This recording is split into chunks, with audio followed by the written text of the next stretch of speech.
How to add a song on Instagram post.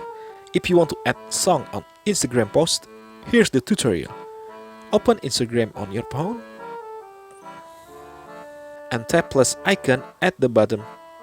Select the photo or video that you want to post on Instagram and then click next at the top right.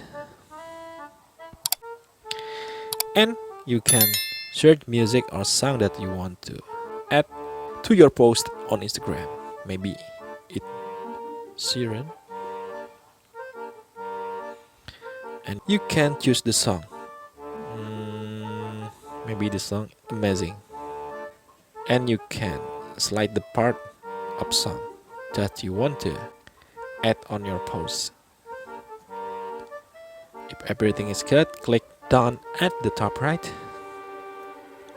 and click next at the bottom right and click continue, and you can type a caption, paste EK post, and you can click edit cover, other settings like tag people, audience, and many more, and click share at the bottom right, and you post with the song will post. So that's all for my video about how to add song on Instagram post.